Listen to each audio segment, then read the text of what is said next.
It's time to take a ride on the Steelers Afternoon Drive with our co-hosts, Alan Saunders and Zachary Smith.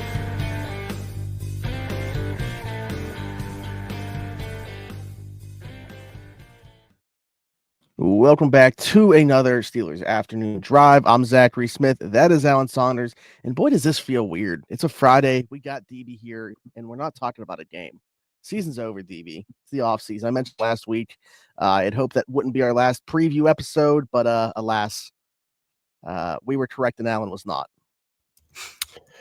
Yeah, about those predictions, Alan. I'm just kidding. No, I mean, I've been in NFL draft mode for like a month now. So really nothing really changed for me except like really like my content type schedule. It does kind of suck that we're not here to preview a game and that they're not going to be playing this weekend just, because we only get so many weeks to kind of do that. The season always goes by so fast, and that's kind of disappointing. But luckily for myself, for a lot of you guys, we got other stuff we can talk about. Alan, how we doing? Doing good, man. Doing good. Is your camera in a different? Are you trying to show off more of the wall than normal? I feel like, yeah, that's how it normally is. Wasn't paying any attention to okay, I thought that was intentional. We can do that. We can. I mean, I'm kind of down. I feel like I'm down here. I don't. Yeah, you know what we do need back there, and this is actually where I want to start because where we left off yesterday's episode, Alan, and DB has no clue what we're about to be talking about. It's about to be very stupid on here for a couple of minutes, but we were talking yesterday about the Steelers themed KFC. Yeah. And what some of the menu items could potentially be there. So what I did, I'm sitting there and I'm like, man, we got to come up with like names for what. There's a family-owned chicken spot in Beaver Falls, sorry, and they name everything here after like celebrities. So like Nat King coleslaw, for example, is their coleslaw. So like I was looking for plays on words that I could do incorporating Steelers into it. Was that kind of the same path? Was that the path that you were thinking, or no? It's not where I was thinking, but I'm perfect. I'm glad that you went that way. I'm on the edge of my seat. No, they're not very good ones because I was going through the Steelers roster and I was like, these are not very good, but like Joey Porter pot pie, right? So that's the chicken pot pie that they offer there. You can get a Mike Tomlin chicken tender box. Tender box. Buttered McCorn Mick. That's really stretching it here. Of course, everything that you get is going to come with a nice little Boswell biscuit on the side of it as well. Man. You got to have the biscuit. TJ Watt chicken wings, Minkah mashed potatoes, Pat Fryermuth fries. Yeah. You said they weren't good, and I think you were right. Listen, so I thought about it after I made the list, and I was like, could I have done better if I would have been willing to extend beyond just like this year's roster? Probably, sure. But like, yeah, I want it to be rotating with the team as well. Okay. So as there's turnover within the team, there'll be turnover within the names. All right. I was just thinking, where would your mind go to? Do you remember a few years ago they had that sandwich that had chicken as a bun? Yeah. Like the double down sandwich.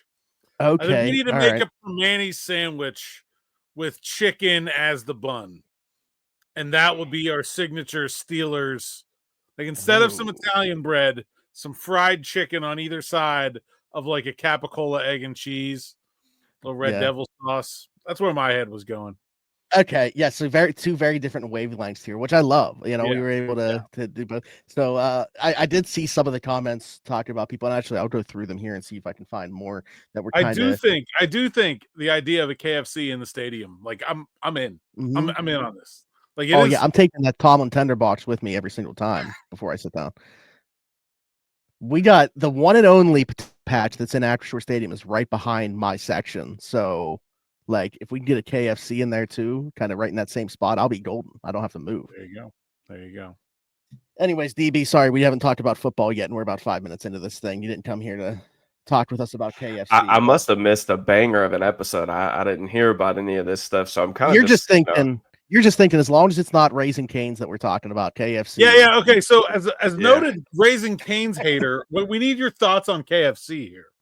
I mean, KFC's solid. I went to, my grandfather used to take me to KFC on the weekends growing up. Like he would take me to KFC and Blockbuster. That was kind of like our thing that we would hang out and do on the weekends. So yeah, I mean, So you like KFC better than Cane's? Heck yeah, they're not even in the same tier of like chicken. That is a strange take, my friend. Strange. Alan, take. I don't see what y'all see in Cane's, man. I think y'all have been brainwashed by the establishment. I think y'all have seen Cane's come up over the past like 5 years. Y'all are just seeing more of them, and y'all assume that more means good. It's not good. And I'm not saying KFC is like some like fine establishment that's got A+ food or chicken. I'm just saying it's a lot better than Cane's. We need more time. Spend more time on the chicken. I don't know if I can get down with that one of these days. Anyways, Alan, something else that we mentioned on yesterday's episode was the article that you wrote with 28 different names listed as potential Steelers quarterbacks. And Dave asked if any of those 28 names you felt like would be a better option on the Steelers roster than what we had this season. Well, yeah, I think there's a bunch of them that are better than what the Steelers had this season, but I think almost all the ones that I listed that are better than what the Steelers had are very unlikely to actually be available to the Steelers at anything approaching a reasonable price. Like, is JJ McCarthy better? Yeah, but do I think that's going to happen? No. Like, is Dak Prescott better? Absolutely. Do I think that's going to happen? Probably not.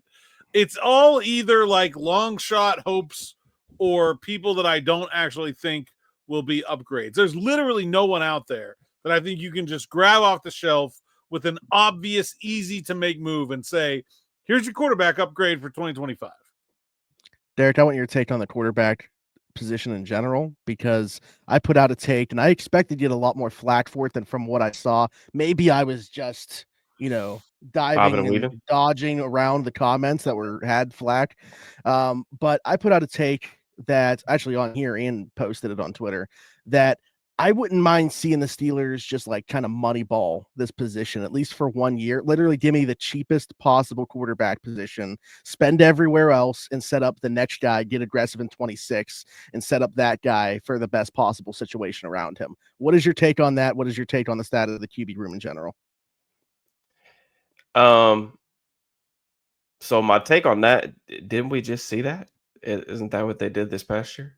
Didn't they have Russ on a venom? Yep. You're just saying do it again, is what you're saying? Hey, if that happens with Kirk Cousins this year, then get Kirk Cousins this year. I mean, I think your idea is rooted in probably the premise that you don't want to overspend for something that's not going to give you like drastically different results. Exactly. I don't think that there's going to be a name that is feasible for this team to get that is going to be head and shoulders above anybody else and make that much of a difference at the end of the season. Yeah, I mean, I'm just looking at through this lens. I mean, the only guy that could potentially be out there, maybe that could be had via trade, would be Geno. Like, he's the only guy that I think is like a substantial. Like, I think he's legitimately the best better. Case scenario, right? Yeah, I mean, Geno's like probably the 12th or 13th best quarterback in the league, and I think that you can field a top 10. Like, there is a path to fielding the top 10 offense with Geno Smith if like the surroundings are good. Surroundings were very bad last year in Seattle, but you look at what he did 2 years ago. Like, he is getting up there in age though, so like that's not even like a long-term thing. That's a short-term thing that you would be looking at for the next 2 to 3 years, something like that. But he's really the only guy. Other than that, I mean, it's really like a lot of similar shots. It's a long shot that you're going to be able to, sustain what Darnold did for those 7 or 8 weeks down the stretch of the regular season that you think is like, really high tier football play. I mean, guys don't typically hit their prime until they get around late 20s, 30s for quarterbacks. So like Darnold's still pretty young. Like he could still be a good player, but you're obviously putting him into a drastically different situation than the one that he was, operating within in Minnesota. The other options to me is like, I mean, it's a bad quarterback class.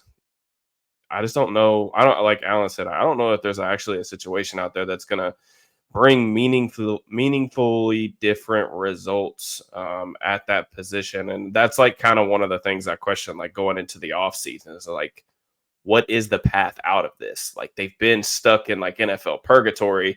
And I know Tomlin says like, you don't need to tank to get a quarterback, all this different stuff. But it's like, okay, like how do you get one then? Like, if you're saying, and it felt like a little bit Tomlin was being a little bit coy or sarcastic by saying that, but it's like if people are saying, okay, Tomlin's going to maintain his job and they're going to run this thing back with the coaching staff because we acknowledge that we maybe don't have the quarterback that we need.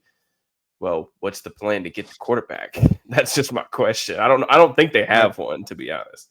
It feels like if there is a plan, it's not this year. Sure. Right? Yeah. Like it's just maybe there is one, but if I don't see it. So somebody asked, we could tie this in right now. My boy LA said, would you take Justin Fields and then have the money to spend on a couple of receivers, or would you rather spend more at the quarterback position and help the wide receiver room through the draft? I mean, in a vacuum, like I'm gonna go get the quarterback if there's one available. Like, but I don't know that they're like we just talked about through the options. I don't know that there actually is one. Now, would I rather go trade, like, say in theory, just throwing this out there, like say Seattle, Geno's going into the last year of his deal. They're operating within a new kind of coaching staff. Maybe they just say like, hey, like we want to get younger at the position, take a step back this year. Mike McDonald's still early in his tenure, and you can get Geno for a day 2 pick, and then you got to probably give him an extension on top of that. That's like a 2-year deal or something like that. So you got him for the short term. I'd rather go about doing that and give up draft capital and like pay him the money, because I think he's like, you know, a top 12, top 14 type guy that can give you drastically different results than what they've gotten over the last 5, 6, 7, 8 years, whatever. But if it's, you know, do I want to go out there and pay big money to just like somebody else? Like, I don't necessarily think that that's the right approach. It would just depend on the player for me, but I don't see a lot of player upgrades at quarterback. And then we also like have to your thing too, like what you were saying is like ride it out with the cheapest option. Fields is probably going to be one of those cheaper options. And I'm not even convinced that they bring him back, it'll actually be as a starter. It may actually be as like a backup, or like, hey, we're going to still try to pursue other people, but we want you back in the fold. Even if they go that route, like they actually have to spend money. So like same conversation we had all last offseason. I mean, they were 31st in cash spending last offseason. There was nothing preventing them financially, or should have been preventing them financially, to going and getting a wide receiver. They just didn't do it. So yeah, I think to me the answer to both of these questions is just don't be desperate. Like just don't sign Aaron Rodgers for $40 million. Just don't. You just don't like don't and same thing a wide receiver, right? Like don't give Stephon Diggs a 5-year contract, right? Like just don't do anything desperate. If you spend money, spend it on, like, okay, if you can get Geno Smith and you got to pay a little draft capital to get him, and you got to spend a little money to get him, you do it. If you can get T. Higgins and you got to spend a lot of money to do it, you do it. If you can get Chris Godwin and you got to spend a lot, but over a reasonable time scale, I think you probably still do it. I'm not like, climbing out of my shoes to go sign Keenan Allen or, Brandon Cooks. Like I think you just got to be smart. I don't think the path matters as much as like, just don't, like they're in a desperate situation. And I think there will be some temptation to be desperate to make it look like they're making a move. But if there aren't good moves out there to make, then don't make them. We've been talking a lot about Geno Smith, so kind of just like another thing on that I wanted to get both of your perspectives on. Moved on from offensive coordinator Ryan Grubbs after one season. Does that make it to you more or less likely that they would also start fresh at the QB position, or just completely unrelated?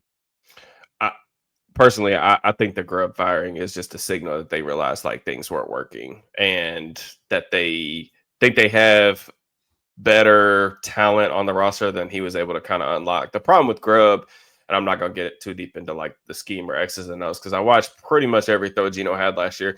Problem with Grubb is like they didn't have any play action game. Everything was so siloed, and Grubb was operating like he still had the Washington offensive line, that he still had Fautanu, that he still had Roger Rosengarten, and he was playing in the Pac-12 with all this protection and all those weapons on the outside, and they just never really had the protection, especially on the interior of the offensive line. That's a Seattle thing. Like, they don't believe in paying like interior guys. You go look at like their history, and they just got, I mean, there was not a worse offensive line in the league this year. Like, the fact that they were even like remotely close to making the postseason is honestly a miracle. So I think it's more of those things. It's like, hey, we probably don't have the talent up front, but we recognize that he was kind of a little bit in over his head in terms of he wasn't able to scheme around some of those things. And like, that's a tough thing to overcome, like as a first-time offensive coordinator in the NFL. But I just think, to me, it seems like, yeah, we're going to provide, Geno and some of those other guys more opportunities. in a better system. Al, do you have a take on that at all? No, I mean, I think just echoing what Derek said, and I think, I think that's pretty well said. All right, well, we're talking about trading potentially for Geno Smith, another trade involving the Steelers, but a player going the other direction. Joel says, what is realistic draft compensation in your mind that they would get back for George, considering his potential crash outs and potential might be holding that above the Steelers' head. 4th, 5th round pick. What are your thoughts? I think they can get it depends. Like, I'll say like a day 2 and a day 3, but like I don't think like pick 33. Like it's like a 3rd and a 5th, or maybe one high 2nd or something like that. Antonio Brown was traded for a 3rd and a 5th, by the way. And obviously, very different situations. It'd just be funny if he was traded for a 3rd and 5th as well. Derek? Yeah, I think it would kind of depend on the team and the desperation level a little bit. I mean, we've seen worse players get traded for a 3rd round pick recently. So I think a 3rd round pick is probably the optimistic version, I think, just because he is going into the last year of his deal, and he's going to be somebody that you're going to be trading for and then properly extending. I also think like when you're dealing with a player that, the reason that I think a lot of people are kind of anticipating that he's going to get traded isn't anything as it relates to like the on-field performance, right? So then you're talking about you're giving up draft capital, and then you're going to give a substantially large contract to someone that you don't actually have a lot of intel on him as a person or as a worker, as a teammate.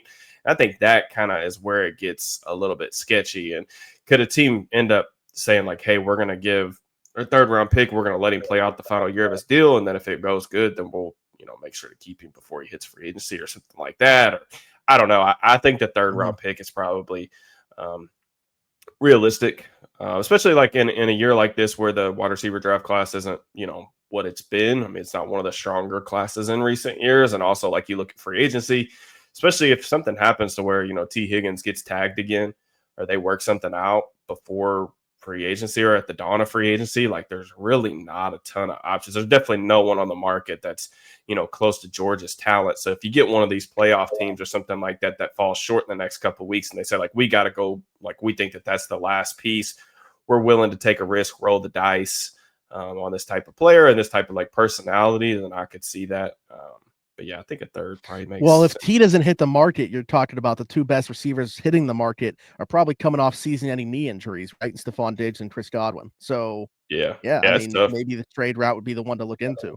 You'd mentioned like the idea that like people are taking a risk on a person they don't really know. It's funny that like the one guy like think would be like Todd Monken, because like he had him at Georgia, but the Steelers are never going to trade him to the Ravens, right? So like that's one of the like sort of obvious landing spots kind of off the table there. But Monken could get a head coach job. Yeah, if he does, then that would certainly open up that possibility. The other thing I want to mention here is Steelers don't exactly have a ton of free agents going into this offseason, and they have all their draft picks. In fact, they have 2 extra 7th round picks, I think, or 1 extra 7th round pick, something like that. So they don't need like a 3rd round pick. They can just take that amount of value to move up in the draft as well. Like, it doesn't need to be like instead of acquiring a 3rd round pick, they could move from the 3rd round to the top of the 2nd or something, whatever the equivalent value is. I think that may be something they would be more interested in than just stacking a ton of draft picks, because I don't think they have a real need to have like a 10-player rookie class here. Like it's not shaping up to be that kind of offseason. Speaking of draft stuff, Nick Martin has a question here, and I gotta be honest, I have not given this much thought. There's not a name that pops in my mind. Maybe you guys have one. Nick says, if the Steelers were to move on from Pat Meyer, and he says pipe dream, who is someone that you think that they should target as the OL coach? Either of you got anything on that? Alan, you got anything? I mean, I think this is one of the reasons why I've been kind of hesitant to like just say like they absolutely should move on from Pat Meyer. I don't think Pat Meyer's done that bad of a job. I guess I kind of get it in some ways. I feel like we talked about him because there was a feeling where maybe his contract was up, and I thought he could just sort of be a symbolic move more than anything, where they're just like, hey, we did something, look. But like, Mhm. you look at what Zach Frazier had a really good year, what they got out of Mason McCormick as a 4th-round pick. Ryan McCollum, when he played, was really good. Like, I don't think it's like I don't think it's just so easy to like just start. Like, I don't have like a Rolodex full of names that are better offensive line coaches than Pat Meyer. I don't want to say that there isn't one out there, but like, I don't know. I just don't think it's maybe as obvious as some people think. I don't know. I don't have like, I mean, I know the name everyone's going to want to bring up is Mike Munchak. You know, there's a reason the guy hasn't coached time in the league in 4 years now. Like, I don't think he has any interest in that. Jari Evans is someone that someone actually brought up to me. He is now the Saints assistant offensive line coach. Was obviously a long time offensive lineman in the NFL. Sometimes that work like that doesn't mean anything to me. I don't have any idea if it's actually a good coach or not, but like that's something that somebody's brought up to me as a potential option. Well, it's like the same thing with like Roy Istvan, right? That's Philly's assistant offensive line coach, just because he's worked with Jeff Stoutland and how good they've been churning guys out. People automatically think like this guy would be a great guy to bring in. Well, you could look at the same thing. It's like I think the Rams do a lot of like similar stuff with their running game to what Arthur Smith would like to do. So maybe you just like say it's a McVay assistant and you just hope for the best. But like I don't think there's any guarantee of Zach Cromer is the Zach Cromer and Nick Jones. Don't they have 2 assistant? Yeah, I think they do. Yeah, Steelers do too. So like I don't know. I'm not going to sit here and say like Zach Cromer pound the table. Like I don't know. Like I don't think there's any sure things out there. I think with Pat Meyer, I don't know if this is like a fair take to have. And if they keep taking offensive linemen early, then like it's going to keep moving the timeline. And that's not what I'm trying to do. If they moved on from Pat Meyer today, I wouldn't question it. But I do wonder, like, okay, now that you got Troy Fautano coming back into the fold next year, you're going to have 2 first-round bookend tackles. Like, to me, they are going to define whether Pat Meyer's tenure continues after next season. Yeah, I mean, I personally would move off Pat Meyer just because I'm just not sure that I've seen the development from the people who actually, like, I would say matter. Like, to me, it just doesn't make sense. Like, if you're going to take a guy like Broderick Jones, who was so incredibly raw, where you did in the draft, you trade up to get him, and then we're sitting here 24 months later, and he still looks like a worse version of maybe the player that they drafted. I'm just not really sure that would be a good referendum on his, resume, I guess. I definitely hear what you're saying, Alan, about, I even think like Dan Moore, like first half of the year showed a little bit of promise. And like the fact that he's even been we'll just call him replacement level starter as a 4th-round pick. Like that's not the worst thing in the world. It's just, to me, like and this is probably unfair, but I'm not giving him a ton of credit for Zach Frazier just because I think Frazier was like pretty much like, so is it fair to say that he maybe elevates below average talent to be playable, but doesn't get the higher end talent where they should be? I don't mean it's really like yeah, I mean it's really hard to speak to Broderick Jones. Like I don't know.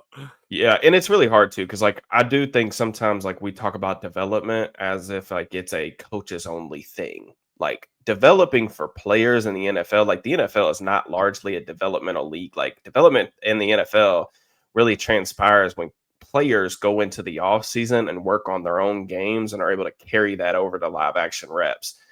I don't think that has been the case for Broderick. That's why people keep saying, like, what do you think he's going to look like year 3? Like, I don't have any reason to believe that he's going to be any better because he's still looks like the same player I saw 24 months ago. So I don't really have any reason to think that. But you still have to give him like one more offseason to kind of go out there and invent himself, get healthy, and see what he looks like. The couple names that I would say point out to me, and these are like, I'm not an offensive line like guru by any stretch of the imagination. A couple names that come to mind: Kyle Flood, the offensive line coach at Texas, would be a guy that I would maybe try to pursue away from the college ranks. Flood has like been hand in hand with Steve Sarkisian for a long time.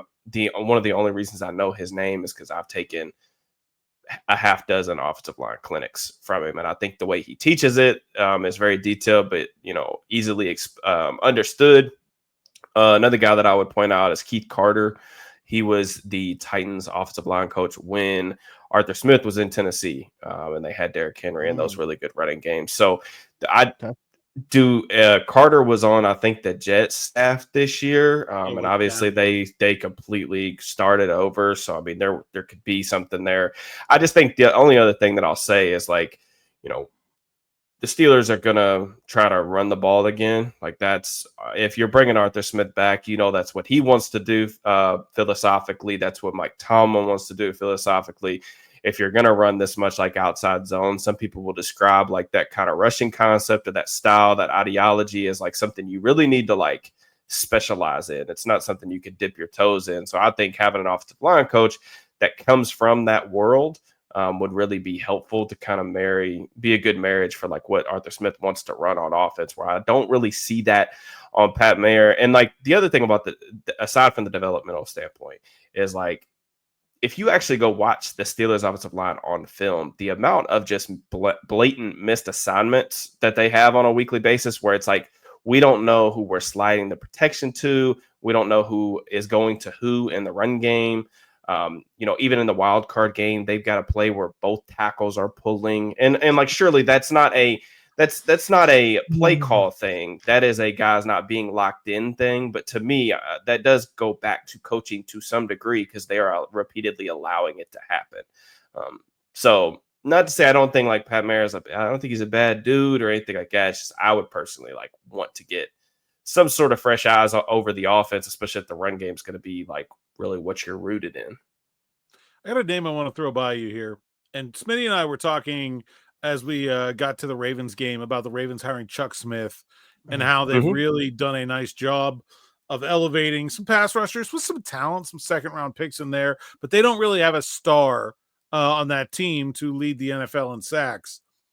What do you think about hiring someone like Duke Manyweather, who has not had that job, but has obviously been really in tune with what the best players in the NFL are doing technique-wise at their position? Yeah. So I am a subscriber to Brandon Thornton's Substack. So I've listened to Mayweather talk about offensive line play quite a bit because he's often like a guest on there and like they do the offensive line mastermind stuff. I have a lot of respect for like what he does. I mean, he trains probably close to like 100 offensive linemen in the offseason. A lot of guys, even the guys that play for the Steelers right now. Like I know Dan Moore's worked with him in the past. He worked with Zach Frazier before the draft. I'm trying to think of some other people like Kevin Dotson was a guy that he's worked with.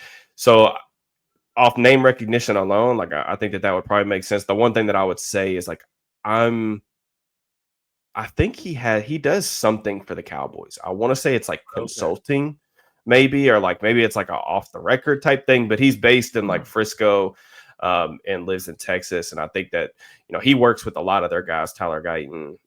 So I think he's already maybe doing something for the Cowboys, but money talks, man. Like, I don't know, would he be willing to go up? I'm sure that there's been some sort of interest in the past, and there might be a reason why he has it. But yeah, I mean, you got to leave every stone, you want to try to turn over every stone if you're trying to get this thing right. And if you're not going to make substantial coaching changes, you're going to bring back the coordinators, you're going to bring back the head coach, and you gotta start somewhere to try to get you an edge. So I think that would be worth at least talking to him about. Speaking of changes and potential, let's just bring these two together. Tyler has a question, and Chris G has a question. Both of them involve Minkah. One of them involves a potential DC change regarding Minkah. So we'll just time together. We appreciate the questions from both. But Tyler said, should there be any faith that if Tomlin were to make a change at DC, that Minkah can return to close to the Minkah that we were accustomed to? Chris G said, could Minkah possibly play in the slot? Being paid a lot to be a center fielder. Obviously, slot has been an issue for a while. Do you think he could take on more of a role there? I mean, Minkah's played slot before. He's not like the world's best like man cover guy there, but he could do it. I don't really, and maybe DB, you may have some more insight on this than me. I don't really feel like I understand what did not go well for Minkah this year. I don't really understand why he had the year that he had. And so with that lack of understanding, I have a really hard time kind of predicting what change may or may not work in reversing it. I don't feel like I understand what happened here. And it just doesn't look like the same guy at times. And I wonder what it is that's going on, but I don't feel like I mean, he's the center fielder. Like, coaching can only do so much. I don't know. It doesn't make any sense to me, and I'm having a hard time saying what would fix it. Yeah, I mean, it's a tough kind of catch-22 because, like, to me, I look at it and say, like, okay, Steelers are 30th in disguise rate on defense. They pretty much only play single high, and so you know what you're getting pre-snap if you're the quarterback. So it's pretty easy to say he's in the post. We're not going to throw it anywhere close to him. Like, you know where he's going to be on a play-to-play basis. But at the same time, if you're going to play a lot of cover 3, like, you need somebody with range in the back end, and he clearly does that. It's not like they're having balls thrown over his head all the time. You know what I'm saying? And I think on third downs, like, he does help with some of the stuff that they do in terms of, like, dropping down to the hook and making tackles short of the line to gain. I think those plays oftentimes get overlooked when it comes to, like, his impact on the game. But I will also, like, acknowledge that they're paying premium at the safety position. You want more, like, splash plays that come associated with that, especially when the defense is struggling. I think, like, everybody wants to point fingers in every single direction because, like, they didn't do any, like, defensively, they did absolutely nothing right down the stretch. And that's just part of it. To me, like, Minkah felt like, I thought the first half of the season, I thought some of the complaints about his play were kind of just like, I'm not really concerned at all. The second half of the season was not the same for me. I thought the missed tackles were up. That Ravens game sticks into my head in terms of, like, him getting caught with his eyes in the backfield a couple times, shooting the wrong gap when he's playing in the box on runs that end up in explosive plays.